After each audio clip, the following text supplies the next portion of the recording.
peserta volunteer silakan masuk. Silakan masuk.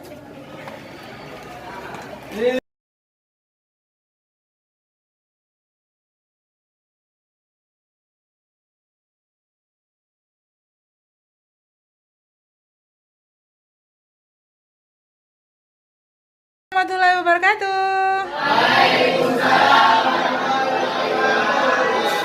Semangat pagi. Ini dalam rangka apa berkumpul?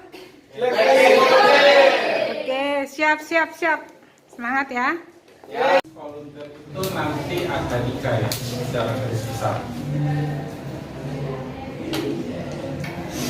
Oke, tugas volunteer itu secara garis besar ada 3.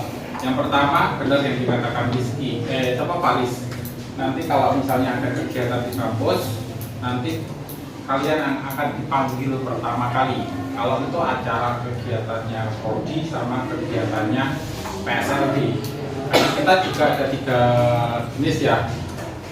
Himbaludi itu juga punya kegiatan sendiri. Nah, kalau itu di luar dari tanggung jawab PSLD. Jadi yang dinaungi PSLD itu hanya kegiatannya PSLD sama kegiatannya Prodi. Mungkin juga kegiatannya universitas. Itu yang pertama.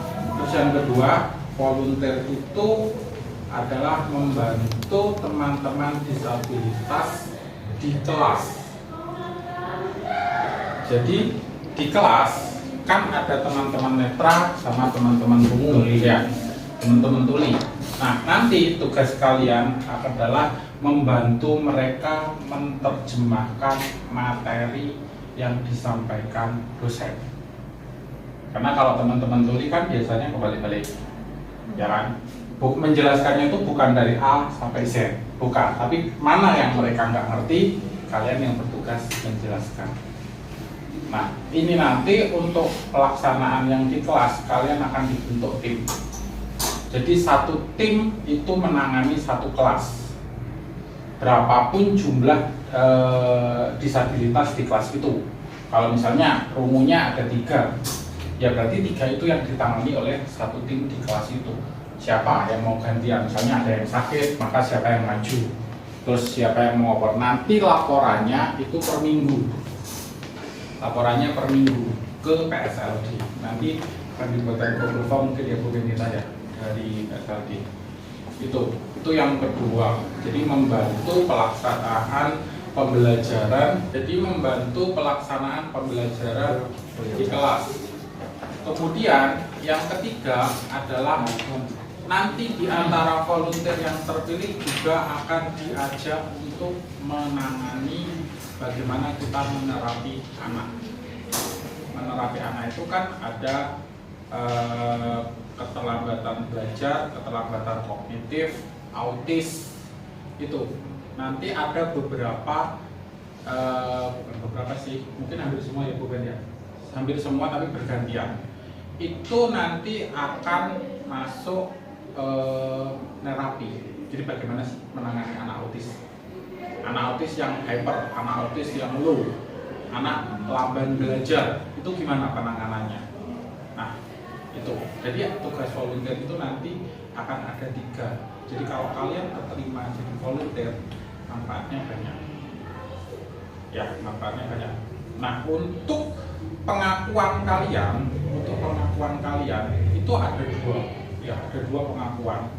Tapi 2 pengakuan ini dihitung berdasarkan jam terbang kalian. Jadi kalau kalian keterima volunteer, belum tentu kalian langsung diakui di A atau di B, tidak. Tapi ada jam. Jamnya itu berapa?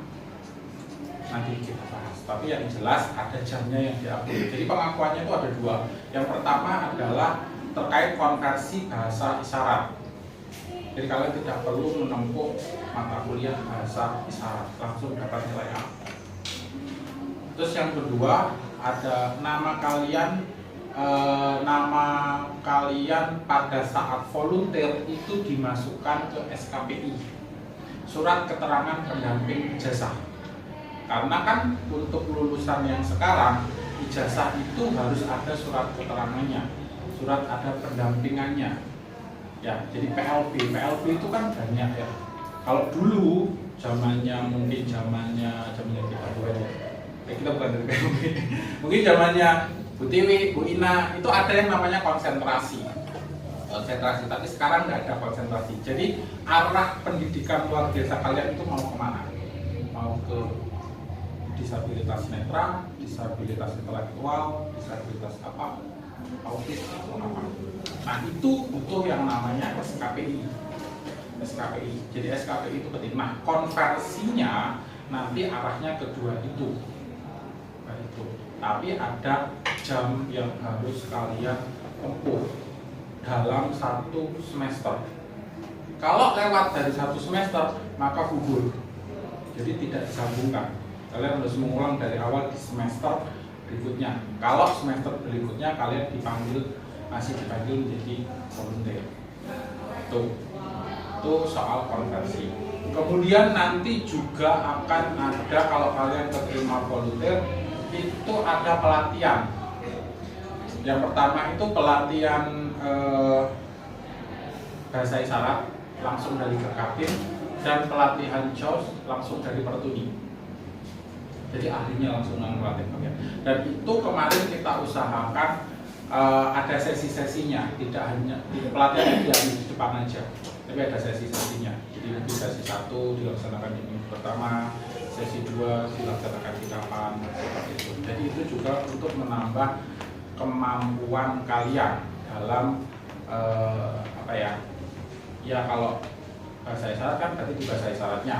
Kalau di JOS-nya berarti memahami kepada teman-teman netra, kan seperti itu. Nanti kalian akan ada pelatihannya.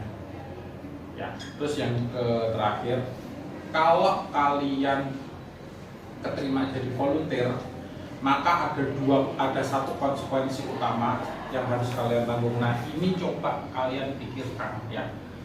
Begini, kalian itu kan nanti kalau keterima volunteer kan mendampingi anak disabilitas di kelas. Sedangkan di sisi lain kalian harus menerima materi. Bukan berarti begini, Pak saya kan volunteer, berarti ada kompensasi. Tidak ada.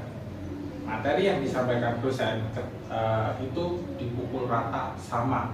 Jadi kalau kalian volunteer, maka fokus kalian akan terpecah menjadi 2. Ya, yang 100% mungkin ya 50% di materi, 50% mendampingi teman kalian yang disabilitas. Nah, itu pikirkan, apakah kalian bisa?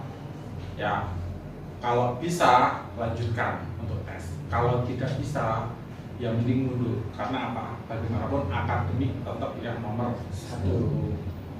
Kalian datang ke sini itu kan kuliah. Jadi kuliah harus nomor 1. Tapi kalau kalian memang sudah bisa membagi di antara itu, monggo silahkan. Ya, seperti itu. Terus ini lupa tadi saya nyampe. Untuk konversi bahasa isyarat sama SKPI itu 2 hal yang berbeda. Jadi bukan berarti dalam 1 semester kalian bisa langsung dikonversi 2, tidak. Jadi satu-satu. Mungkin kalau yang dari kalian kan semester 3 sama semester 1. Berarti mungkin nanti konversinya kalau jamnya memenuhi itu mungkin ke bahasa isyarat dulu. Baru nanti kalau di semester berikutnya kalian daftar volunteer lagi, maka dikonversikan ke SKPI. Oke, dari sini ada pertanyaan?